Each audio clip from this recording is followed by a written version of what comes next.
Radio Universidad de Chile presenta Frecuencia Nutricional, un espacio dedicado a la difusión y discusión de temas relacionados con alimentación y nutrición. Hola a todos, muy buenos días.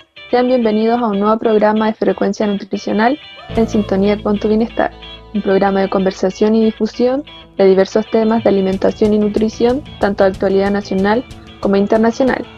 Estamos muy contentos de estar hoy aquí en un nuevo programa en el que, como cada sábado, compartimos un poco de nuestro conocimiento, ya que somos un grupo de estudiantes de la carrera de Nutrición y Dietética de la Universidad de Chile. Mi nombre es Javiera Rojas y hoy me encuentro con Valentina. Hola, Vale, ¿cómo estás? Hola, muy bien. Muchas gracias, Javi.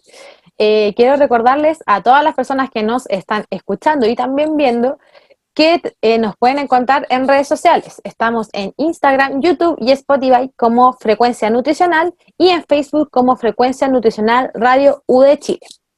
Si no alcanzan a escuchar este programa, posteriormente en estas mismas redes sociales pueden encontrar este programa en la plataforma.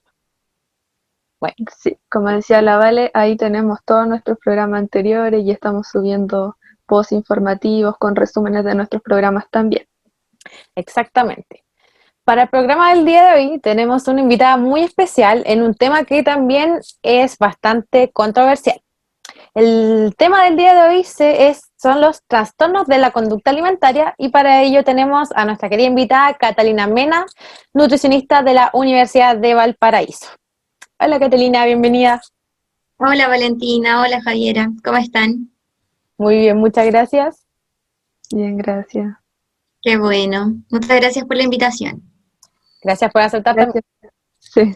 Bueno, entonces, como había dicho anteriormente, el tema del día de hoy son los trastornos de la conducta alimentaria y como generalmente partimos nuestro programa, la primera pregunta es, ¿qué son los trastornos de la conducta alimentaria? Perfecto. Quería primero dejar en claro que este es un tema sumamente interesante, controversial y sobre todo, y me gusta mucho que estemos hablando hoy día reunidas acá a la distancia, pero reunidas a conversar respecto a esta temática, porque últimamente en nuestro país y también a nivel mundial ha existido una alza de estos trastornos de la conducta alimentaria, a consecuencia de lo que estamos viviendo como sociedad, como la pandemia, como la cuarentena, el aislamiento social también. Entonces, en Chile se ha visto una alza de consultas por trastorno de la conducta alimentaria y a nivel mundial también. Entonces, desde allí es súper importante que hoy día, en este contexto, también lo estemos conversando. Entonces, desde allí, para comenzar, tenemos que entender que los trastornos de la conducta alimentaria se presentan cuando existe una alteración que es persistente, ya sea en la alimentación o en el comportamiento relacionado en torno a la alimentación. Respecto a la conducta alimentaria, ¿y a qué nos referimos con esto? A la forma en que nosotros nos relacionamos o nosotros nos relacionamos con la alimentación. Y no tan solo esto, sino que a causa de esta alteración persistente existe una alteración en el consumo o en la absorción de ciertos alimentos y esto lamentablemente causa un deterioro significativo. Y este deterioro lo podemos ver de diferentes formas, desde la salud física, pero también desde el funcionamiento psicosocial. Esa es la distinción más importante porque finalmente nuestra vida diaria se ve alterada desde lo biológico, desde lo físico y también desde lo psicosocial. Y desde allí el DSM-5 clasifica diferentes trastornos de la conducta alimentaria. Hay un montón, hay distintos y cada uno tiene sus diferentes formas de diagnosticar, de catalogar. Y también existen aquellos que son los no específicos. Entonces tenemos que ahí tener varias distinciones, pero ¿qué tienen en común todos estos trastornos de la conducta alimentaria? Es por una parte esta complicación a la forma en que yo me estoy alimentando y que también estoy desarrollando mis conductas alimentarias. Eso como a grandes rasgos.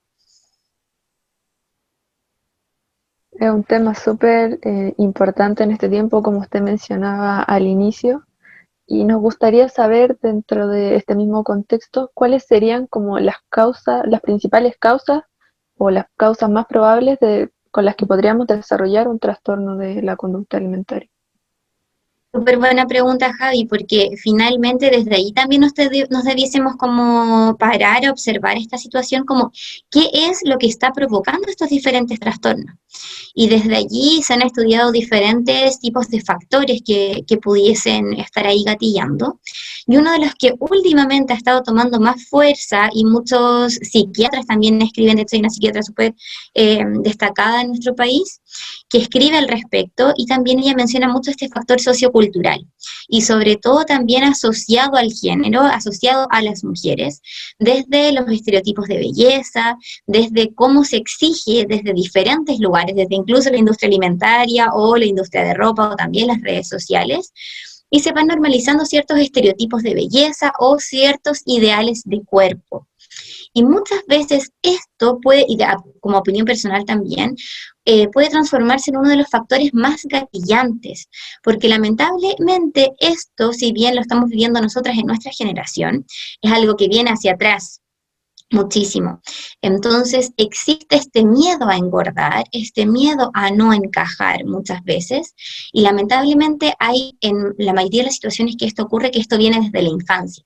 Entonces, desde pequeña me siento preocupada por este tema, y no solo preocupada, sino que muchas veces no recibo la ayuda que necesito, el apoyo ya sea psicológico, profesional por parte de una nutricionista con un enfoque empático, por ejemplo, y muchas veces se van originando ciertos traumas, ciertas complicaciones o dificultades simplemente en la conducta alimentaria. Entonces, al final se van sumando muchísimos factores, desde lo sociocultural, desde específico en cada familia. Existen muchas veces también cuando ocurren estas situaciones, cuando nosotras hablamos, por ejemplo, de una niña o un niño que lo ponen a dieta, que tiene que bajar de peso. Estas situaciones también van generando estrés en este niño y en esta niña, y cuando no se manejan bien esas situaciones, por ejemplo, empiezo a restringir alimentos delante de otras personas, o empiezo a hacer dietas restrictivas a niños y niñas, o empiezo a castigar con la comida, que también es algo súper común. Lamentablemente aún se ve mucho esto como de, si te portas mal no te compro este regalo que es un alimento, o si te portas bien te premio comprándote un chocolate. Y de esta forma se empiezan a mezclar varios aspectos que tienen que ver con la relación emocional que yo voy relacionando y que voy estableciendo con la alimentación. Entonces, desde allí, los factores de riesgo que podríamos nombrar son muchísimos, porque tienen que ver con esto, que es todo este contexto que nos envuelve por un lado, mencionando como el tema de los estereotipos, y además con cómo son los significados de los alimentos para cada familia. Y según el contexto que cada familia también, según la historia de cada familia, como según cómo es la relación de los padres, de los madres, de los cuidadores de ese niño o niña, respecto a la alimentación, según cómo son los hábitos. Entonces, desde allí, todos estos factores van tomando forma según cada persona. Y también hay un factor que es más bien genético, y que se ha estudiado que también tiene que ver con esto de que existen familias que hay más prevalencia de trastorno en la conducta alimentaria. Y eso se estudia de por qué es así, porque por un lado está esta condición de que yo puedo estar más propensa a desarrollarlo, y también si lo mezclamos con este contexto que yo les contaba.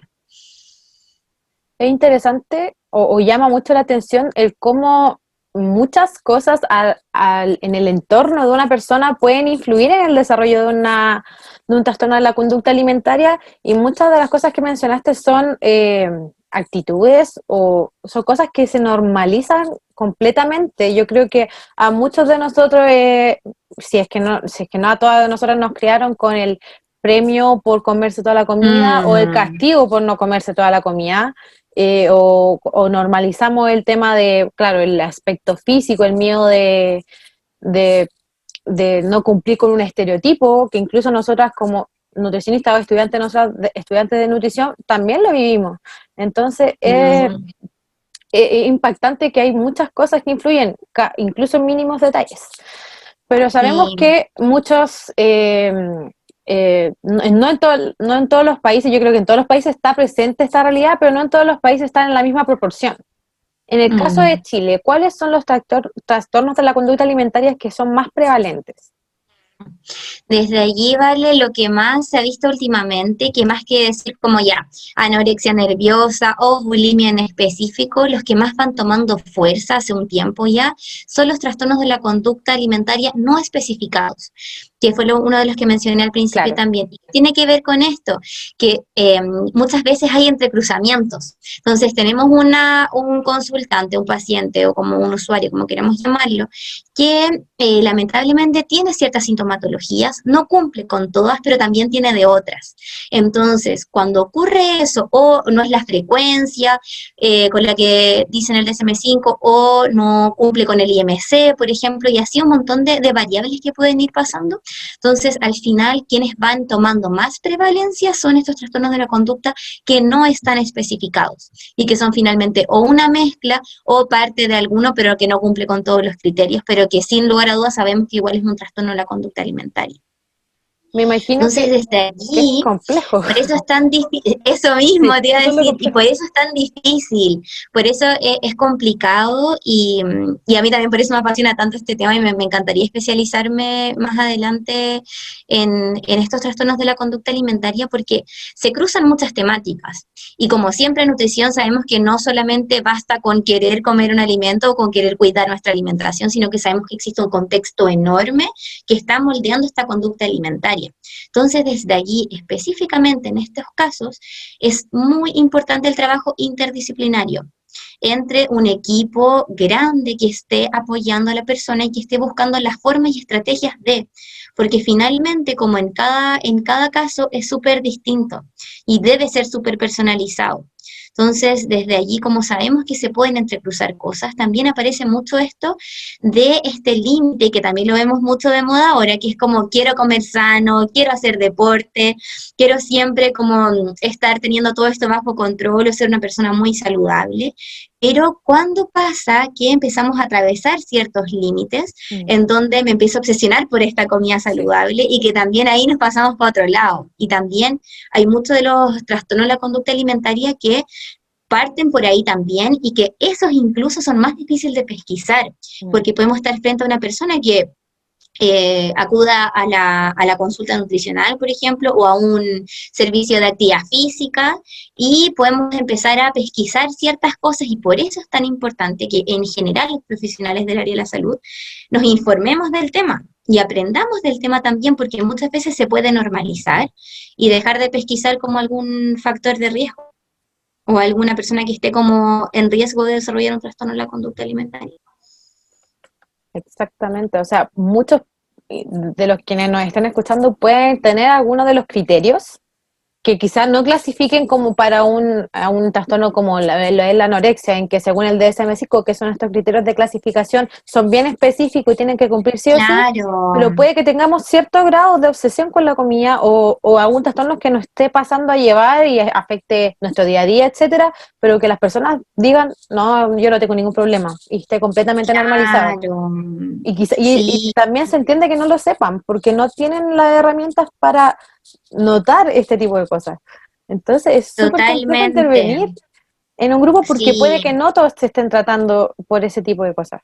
Claro, es súper difícil intervenir y sobre todo pesquisar, como identificar cuándo ocurre y en nosotras mismas también, en nosotros mismos, porque como tú dices, muchas veces está normalizado esto. Y Claro, también es súper frecuente en carreras del área de la salud, sobre todo nutrición también, sí, porque nosotras también estamos pendientes estamos como autoobservándonos todo el tiempo, entonces desde allí también hay harto. Y respecto a eso, mira, justo yo tenía acá una presentación que hice el otro día en la U, respecto como a qué medidas quizás pudiesen indicarnos de algo o como ser señales de alarma. Porque no sé si me adelanté, no sé si me vaya a preguntar eso más adelante, o eso qué sí, venía sí. ahora. O ya, entonces dale nomás. Nos gustaría saber, ya que es tan prevalente este tema, ¿a qué Ya. edad es más común que se desarrollen estos trastornos? ¿O cuál es la población que tiene un mayor riesgo de desarrollar estos trastornos de la conducta alimentaria? Excelente, Javi. Mira, lo que más se ha estudiado es que es más prevalente en mujeres y existen diferentes, dentro de los grupos etarios, uno de ellos es la adolescencia, pero también se ha estudiado en mujeres adultas. no es tan marcado tampoco en la adolescencia, también puede aparecer en mujeres adultas, pero lo que sí es más común que es en mujeres. Como desde allí, como si podemos clasificar la población, lo que no significa que en algunos países también está súper elevado en hombres, pero a modo general es más frecuente en mujeres y en adolescentes. O sea, esas son las dos poblaciones de mayor riesgo que están expuestas Claro, con mayor facilidad, lo que no deja, claro, como mencionaste, no quiere decir que el resto de la población no esté expuesta, pero hoy en día al menos la exacto. estadística menciona eso, ¿cierto? ¿No?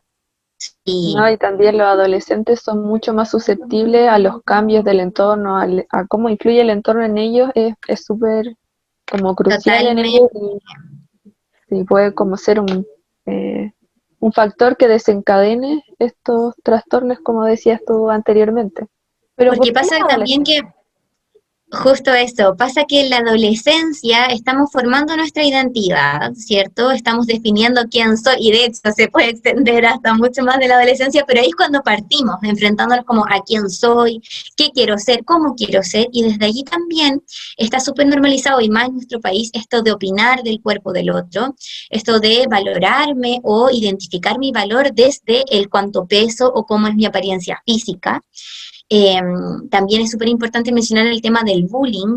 Se discrimina muchísimo a los cuerpos distintos, a los cuerpos más grandes. Justo ayer hice un post en mi Instagram de eso, porque claro, sabemos que como racionalmente entendemos que la felicidad no va por el bajar de peso, no va por cumplir con un estereotipo, pero todo el tiempo, desde que somos muy pequeñas y pequeños, la sociedad nos ha estado indicando eso directa o indirectamente. O sea, si a una persona flaca la molestan menos en el colegio, obviamente que va a pensar como si soy gorda voy a ser menos feliz a lo que soy si soy flaca. O me van a discriminar menos si es que soy flaca o si es que cumplo con cierto estereotipo.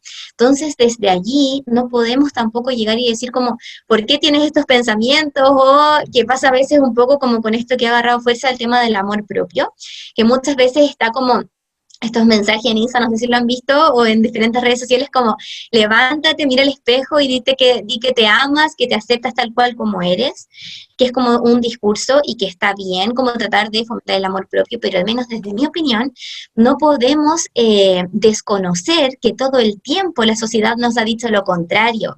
Entonces no es tan fácil de un día para otro llegar a amarme, aceptarme y quererme tal cual como soy. Cuando desde pequeña te molestaban si eras distinta, desde lo físico o desde lo emocional. Y eso, al menos desde mi experiencia, es lo que he visto que más daño hace porque repercute para toda la vida. Entonces, ¿por qué la adolescencia? Porque es el momento en donde estoy formando mi identidad por una parte y en donde muchas veces y lamentablemente esta validación viene desde un otro. Entonces, cuando me doy cuenta que no le gusta a un otro o con que la forma de mi cuerpo o cuánto estoy pesando no le agrada a un otro, empiezo a complicarme.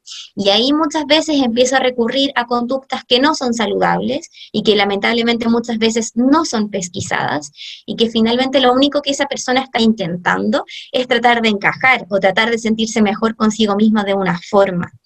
Entonces, desde mi opinión, por eso creo que es más en la adolescencia. Y el otro como grupo etario que también se destaca son como mujeres adultas jóvenes. Como que tampoco es como tan el adultez, sino que es como como ese periodo. Pero yo siento que la adolescencia, claro, es más prevalente desde allí, porque está todo esto, y más en nuestras generaciones que también está súper fuerte el tema de las redes sociales, como el tema Definitivamente. de esta aprobación, ¿cachai? Entonces desde allí yo creo que igual se va armando todo un cuento. O sea, uno No, y ingresa a también, redes sociales y estamos sí, expuestos a eh, famosos o personas, influencers, como se les llama hoy en día, que muestran un estilo de vida en el que todos sabemos que no es real, lo que se muestra, Mm. o quizás no se acerca tanto a la realidad del común de las personas, pero no sé si un tema de aspiración o eso es lo que uno tiene que ser. Y los adolescentes, incluso nosotras que somos las mujeres adultas jóvenes pertenecientes, yo creo que a este grupo de más afectadas por mm. TCA, que las redes sociales ahí no cumplen un buen, no son un No, buen aporte en este caso. Y menos en tiempos de cuarentena, no sé si a ustedes les pasó, pero al menos yo como en marzo, abril, mayo, a full, y más que somos Nutri o que ustedes que estudian Nutri, como que más nos aparecen cuentas como relacionadas con la alimentación saludable, nutricionistas o fitness. Y desde ahí al menos, y esa incluso fue una de mis motivaciones para empezar a hacer una red social que fuese como en busca de lo contrario, porque estaba como cansada, aburrida y decía como, qué peligroso igual es esto, como baja 5 kilos en un mes o baja 10 kilos en 2 semanas o eh, muchas como propagandas, publicidades o estrategias en busca de trabajar a partir de esta inseguridad. Como te sientes mal con tu cuerpo, toma, cómprame esto o inscríbete aquí. Entonces eso, y siento que es súper feo y tiene que ver con esto de cómo lucro a través de la inseguridad de un otro o cómo yo juego con eso finalmente. Entonces, como estamos tan expuestos a esto, mucha gente obviamente que cae en eso y se entiende también y empiezan a obsesionarse desde allí también y también a tomar medidas que van en contra de su salud finalmente. Exactamente. Igual es lamentable porque yo creo que muchas de nosotras, tanto en la práctica profesional en mi caso, en el de Javi también, y quizá ya tu desempeño profesional, ¿has detectado en alguna consulta nutricional personas que te comentan cosas cuando uno hace recordatorio 24 horas, etcétera? Le preguntan sobre cómo se alimenta y va notando ciertos comportamientos que la persona no dice nada, pero uno es como, esto me hace ruido. Pero también de repente no se trabaja tanto eso o no nos da tanto enfoque y uno Claro. quizás no alcanza a intervenir porque son, como mencionaste al inicio, son causas multifactoriales que uno queda como... Sí. Y desde allí, vale, yo creo que es súper importante lo que tú mencionas porque, claro, va a depender del contexto. Por ejemplo, en mi caso, como atiendo online y tengo una agenda que la voy viendo yo misma, me voy organizando, por ejemplo, a mínimo atiendo 1 hora a una paciente o 1 hora y media incluso. Entonces, en ese contexto, yo tengo la suerte de poder indagar más allá, de derivar si es necesario, trabajo con psicólogas también, o la mayoría también ya está en terapia. Entonces, en esos casos, perfecto, como que tenemos más facilidades para poder trabajar en el tema. Pero claro, en otros contextos, o por ejemplo los consultorios, o en situaciones en donde es súper corta la intervención, tenemos poco tiempo, es importante igual ahí intentar indagar lo más posible, o al menos si pesquisé algo, derivar. Sí, Como confiar en este trabajo colaborativo y no simplemente decir como pasar por alto, que claro, era lo que tú mencionabas, que a veces uno igual como que me hizo ruido, pero no hice nada al claro. respecto. Entonces está súper bueno eso, como de tomar accionar en frente a eso. Como qué puedo hacer desde mi rol para ayudar a esta persona con eso y para que no siga aumentando. Exactamente. Sí, eso es súper importante y nosotras que somos población de riesgo, también es como complicado para nosotras de repente, o a mí me pasa que soy estudiante, que pienso que quizás cómo voy a poder después decirle a las personas, hagan esto, si a veces yo tampoco me siento muy bien como conmigo misma, porque, no sé, pasa que en las familias, no sé, como que las personas de otras generaciones tienen como esta idea muy marcada de los estereotipos y te lo van como inculcando desde pequeña.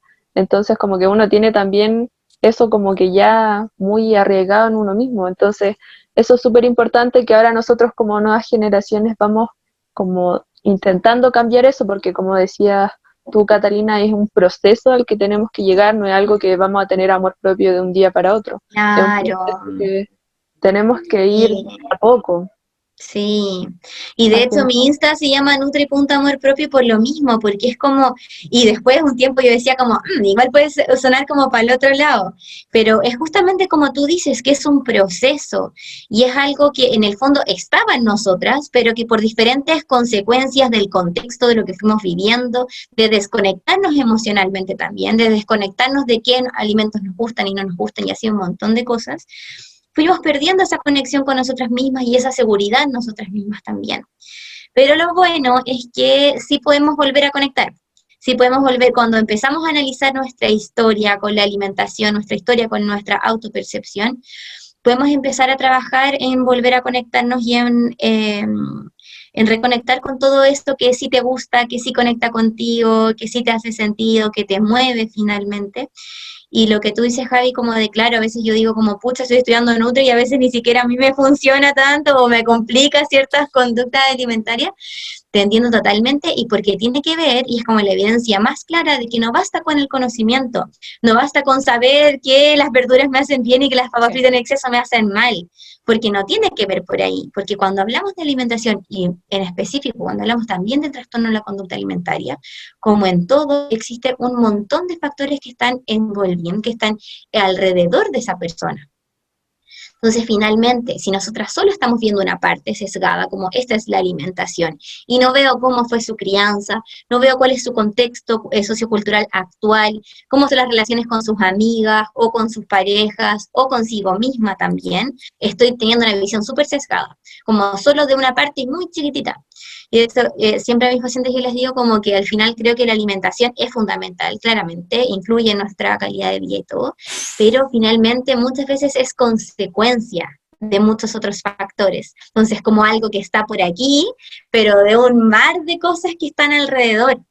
Entonces, a ese mar de cosas es el que nosotros le tenemos que empezar a prestar más atención. Que si empezamos a modificar de ahí, también se empieza a modificar la comida. O esta relación con la comida. Súper, entonces, con esta última frase, nos vamos a ir a la primera pausa y volvemos en un ratito para continuar hablando de este tema tan interesante. Súper. Bueno, estamos de vuelta en este programa en que estábamos hablando de los trastornos de la conducta alimentaria con Catalina Mena. Habíamos mencionado en el bloque anterior un poco sobre la definición de los trastornos de la conducta alimentaria, donde mencionábamos que hay distintos tipos, que esto normalmente se pueden reconocer según una clasificación que se llama DMS5, en donde hay distintos criterios, donde se pueden, en base al cumplimiento de ellos, se pueden clasificar cada uno en cada cosa, por así mencionarlo. Mencionamos también que las principales causas de los trastornos de conducta alimentaria son multifactoriales, hay muchas cosas que influye el entorno, la búsqueda de aceptación, etcétera, etcétera, redes sociales y millones de causas que mencionamos en el bloque anterior. En Chile los más prevalentes son uno de los trastornos que se llaman no especificados, es decir, estos trastornos que cumplen con algunos criterios de algunos, pero no cumplen con los de otros, por lo tanto se agrupan en esta como no específico, en donde también habíamos dicho que era muy complejo porque son distintas cosas, no cada persona va a tener distintos tipos de relaciones con su alimentación, por lo tanto era muy difícil de intervenir, ¿cierto? También Catalina había dicho que normalmente en donde es más prevalente son en adolescentes y también en mujeres adultas jóvenes.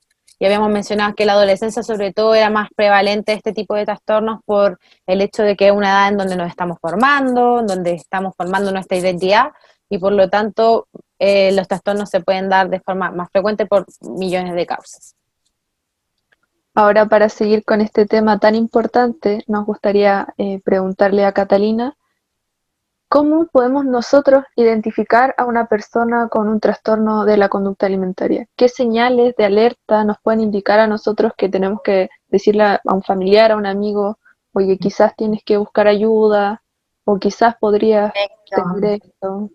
Sí, la verdad, Javi, es que va a depender mucho de cada caso, pero sí existen algunas señales de alerta o que nosotros pudiésemos decir que son medidas no saludables o conductas que me hacen daño para reducir o controlar el peso corporal.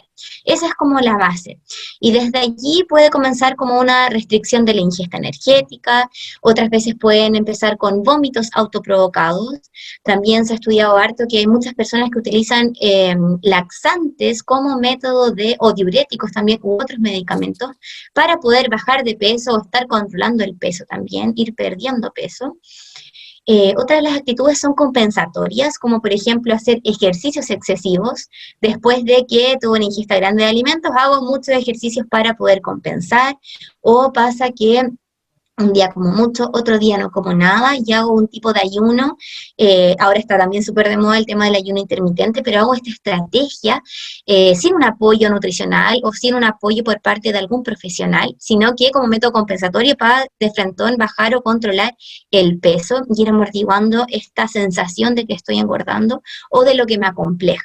Entonces, desde aquí tenemos eso y también existen otras señales de alerta o de alarma que puede comenzar con este sentimiento de culpa que muchas veces se siente y que muchos usuarios también lo describen como me pasa que me siento muy culpable después de comer ciertos tipos de alimento. Entonces, esta sensación de culpa también viene de origen de creer que hay un alimento bueno y un alimento malo, o algo que sí debo hacer y otra cosa que no debo hacer. Entonces, cuando como este alimento prohibido o cuando como o hago esto que no debes hacer, empiezo a sentir una culpa muy grande, un remordimiento y empiezo a dejar de disfrutar de la alimentación.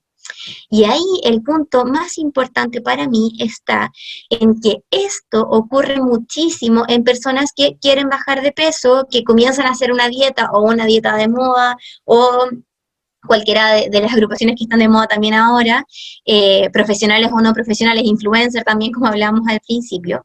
Entonces, ahí está ese límite tan peligroso entre, ok, quiero empezar a comer más sano, quiero bajar de peso, pero de pronto cruzo ese límite y empiezo a hacer otro tipo de conductas como la que hablábamos recién. Empiezo a compensar, me empiezo a sentir muy culpable cuando tengo como una conducta alimentaria distinta a la que he llevado durante toda la semana o durante el día.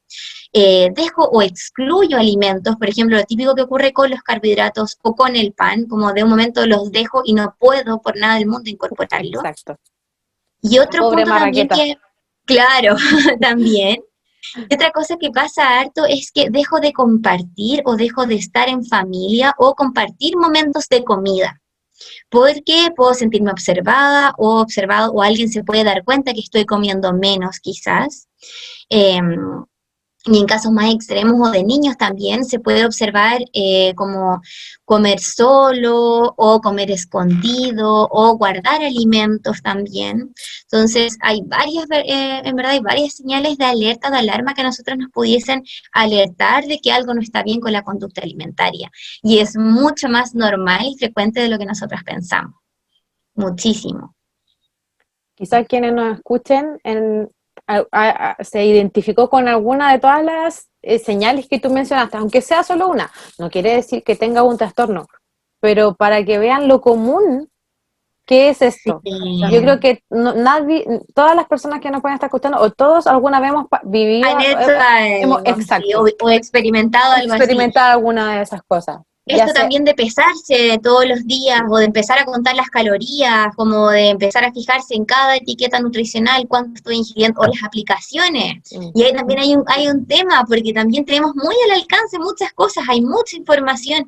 Muchas de mis pacientes adolescentes son expertas en calorías o en buscar tipos de dieta, porque tenemos ahí el acceso también. Entonces, desde ahí es súper importante que como papás o como adultos también, en niñas, niños y adolescentes sobre todo, estemos atentos a eso, atentas a esas señales y también atentas a cómo está formando mi hija, mi hijo, mi sobrino o quien sea, cómo está formando esa relación con la alimentación.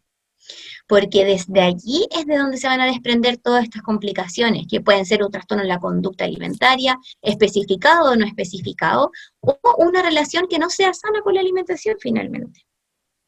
Exactamente. Sí. Y también es súper importante, como decía la Vale, que no nos asustemos, no entremos en pánico, porque si tenemos muchos de los que nombró Catalina, no es necesario, o sea, no implica necesariamente que vamos a tener o que tenemos un trastorno, que tenemos riesgo de desarrollar, pero puede ser que quizás estamos, como decía Catalina, en ese límite que quizás no debemos traspasar y tenemos que ahí empezar como a tomar más conciencia con eso. Y Pero, desde y aquí yo es súper importante, Javi, como el tema de pedir ayuda, como siento que algo no está bien con esto, siento que paso mucha parte del día pensando en esto, que ese también es otro indicador como empieza a afectar ya mi rutina diaria. No estoy tranquila tomando desayuno o almorzando porque estoy pensando si voy a engordar o no, me voy a pesar después o qué voy a comer después. Entonces, cuando esto empieza a pasar, intentar pedir atención nutricional dentro de lo posible y terapia sobre todo también es muy importante acompañar estos procesos de terapia psicológica.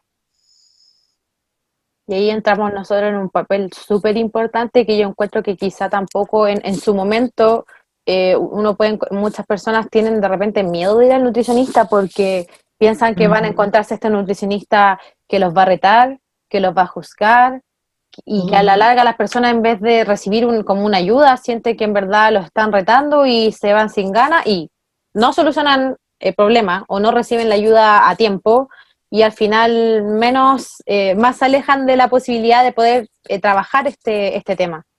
Porque muchas veces pasa eso. ¿Quién no nos ha dicho, no, que los nutricionistas no me van a retar o algo así? Totalmente, vale. Y ahí está la responsabilidad que tenemos nosotras. Nosotros, sí. En mi caso, como nutricionista joven, ustedes futuros nutricionistas, en cómo podemos ir cambiando esta percepción, porque está, pero metidísima en todos nosotros. Por ejemplo, yo te diría, como de los últimos 100 pacientes que yo he atendido, fácilmente 90 a ese nivel tienen y del último mes, han tenido una mala experiencia con una nutricionista. La mayoría es impresionante, que cuando niño una vez una nutricionista me dijo que estaba gorda y me tomó la cara o me tomó como parte del abdomen y me dijo, mira, estás gorda, a ese nivel de violencia incluso. Entonces desde allí es tremendo el cambio de percepción que se tiene que hacer y empezar a trabajar desde la empatía, desde el entender al otro, más que culpar o juzgar, porque como conversamos al principio, son muchísimos los factores y no basta con solo querer, no basta con solo querer tener una mejor alimentación o tener la voluntad o fuerza de voluntad que muchas veces se dice como de ya empezar a alimentarse mejor, porque hay una serie de factores ahí, desde lo cultural, desde lo sociocultural y también desde lo biológico. Entonces tenemos que ser súper cuidadosos y cuidadosas con eso. O sea, como tú mencionabas, hay un factor, o sea, cuando una persona detecta que puede tener algún tipo de trastorno o conducta alimentaria, lo ideal es que vaya con un nutricionista y que también tenga un apoyo psicológico para trabajar esto. Entonces, sí. Las personas muchas personas tienen que entender que esto también tiene un componente psicológico, en donde, al igual que la depresión, no es como un día estoy mal, el otro día voy a estar bien solamente porque yo quiero. Hay muchas cosas que van más allá de nuestras herramientas. Y no todos tenemos las herramientas para poder trabajar este tipo de cosas. No, y también es súper importante no quedarse como con la primera impresión. O sea, fui de niña a un nutricionista y no fue lo que yo esperaba, o quizás me trató mal, me hizo sentir mal, pero no quiere decir que todos van a ser igual. Quizás te vas a encontrar con un nutricionista que va a ser un gran apoyo, que te va a hacer sentir bien, que te va a entender. Entonces también como que ese llamado a que no nos quedemos con esa primera impresión o con esa mala impresión, sino que también pasa que hay médicos también que son, no sé, que no... Como en todas las profesiones, exacto, es cierto. Sí, entonces, pero igual yo me imagino que igual debe ser súper difícil, como después de haber tenido una mala experiencia y que te acordaste toda tu vida o que te marcó tanto, que no sé, tienen 30 años y se acuerdan esa vez que fueron a los 8 a esa instancia, pero sí, totalmente de acuerdo, Javi, como, y también yo creo también ahí es como, ¿qué me hace sentido a mí? Como de lo que veo, ya me tinca este profesional, el que sea, como ¿por qué? Porque me conozco y creo que esta forma de trabajo me puede hacer sentido, porque eso también es lo otro, como somos todos tan distintos y los profesionales también somos todos tan distintos, finalmente uno tiene que buscar el que te haga más sentido, con el que te vas a sentir más cómodo, igual que con una terapeuta, lo mismo, como si no me gustó la primera psicóloga, y también pasa mucho, como no me sentía en confianza, no fui más, pero siguen existiendo temas ahí pendientes. O sea, este es un llamado para quienes nos estén escuchando de seguir intentándolo. Si alguna vez fueron con algún profesional de la salud en cualquier área, hay muchos colegas por ahí, tanto nutricionistas como de otras profesiones de la salud, incluso fuera del área de salud, en que vuelvan a intentarlo porque enfoques ahí distinto y exactamente, hay que buscar el profesional que te haga más sentido. Y también un llamado a nuestros colegas, nutricionistas, estudiantes de nutrición, tanto aquellos que ya tienen muchos años de experiencia como aquellos que recién se están formando, que tengamos ojo en cómo tratamos con las personas, en que trabajemos en esto, y si ya en algún momento alguien cometió el error de juzgar a una persona, ya sea por su físico, etcétera, de juzgarlo de una mala forma, a cambiar esta y trabajarlo para que no vuelva a ocurrir, y así entregar el mejor servicio posible para la persona, porque las personas que llegan a nosotros buscan una ayuda que nosotros podemos proporcionar al final. Totalmente, una contención, o sea, si la persona se dio el tiempo de pedir una hora a cualquier profesional es porque está pidiendo ayuda, porque necesita acompañarse, guiarse, tener más herramientas. Entonces, desde aquí nuestra misión básica es dar contención, empatía y un tratamiento que que vaya acorde a esa persona, no un plan nutricional que lo imprimí y que tengo ahí fijo para todos lo mismo, sino que considerando las características de cada individuo finalmente. Sí, Y tenemos que pensar en todo lo que le costó a esa persona decidirse a tomar esa hora, a ir al Y nutricionista, enfrentarse quizás a sus miedos, a como sus decía. miedos, sí. Tener una empatía es súper importante, que seamos un apoyo para ellos. Quizás no lo tienen en otra parte, entonces que nosotros intentemos ser ese apoyo es súper importante.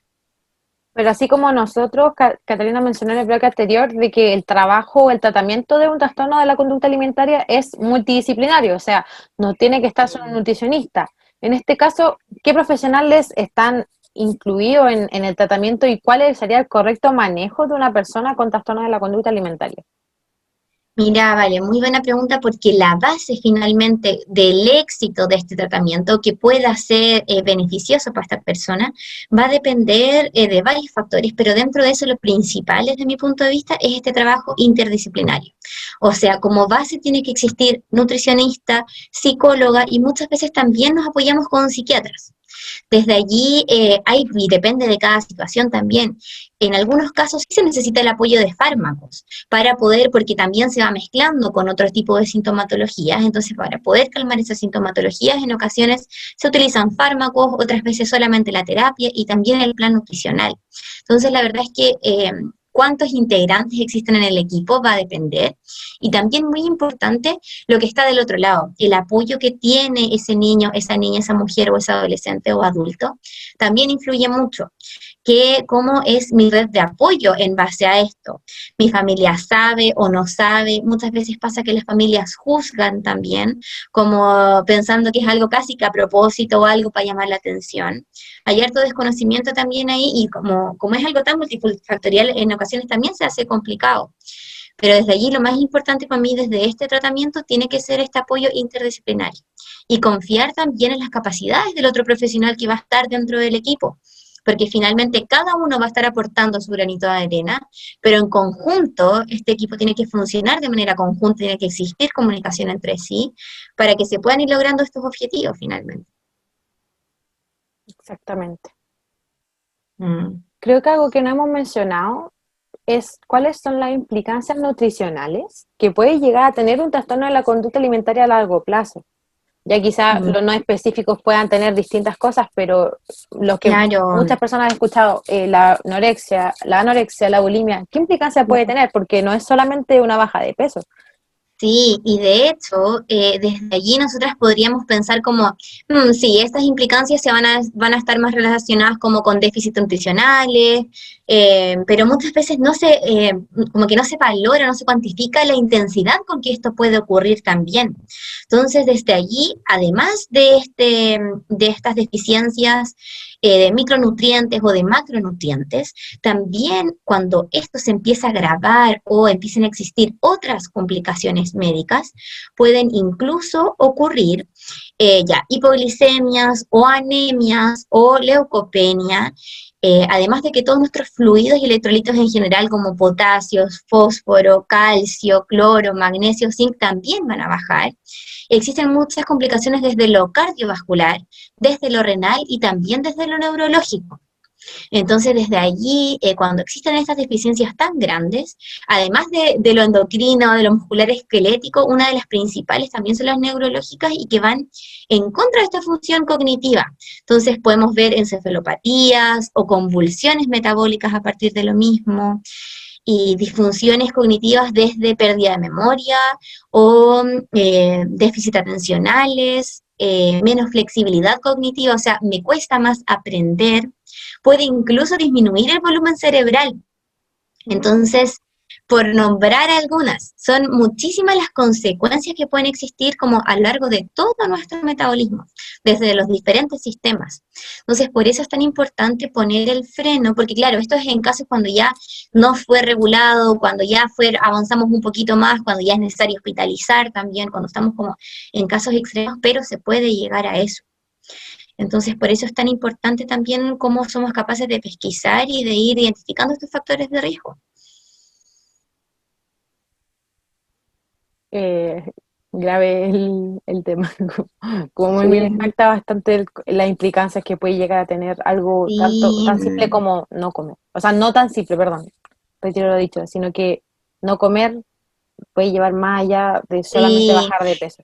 Y sí te entiendo con lo que quieres decir como algo tan simple, sino que como que muchas veces son cosas que se normalizan de repente, como esto dejar de comer o empezar a hacer una dieta estricta o que partí contando las calorías y después pasé días sin comer. Entonces, desde allí yo creo que es muy importante que tengamos en cuenta como este origen. Y este origen muchas veces viene de esta relación emocional que yo establezco con la alimentación. Y eso es súper normativo, es normal, es como es parte de. Pero el problema está cuando yo empiezo a utilizar frecuentemente la alimentación como una forma de regular emociones o una forma de anestesia emocional.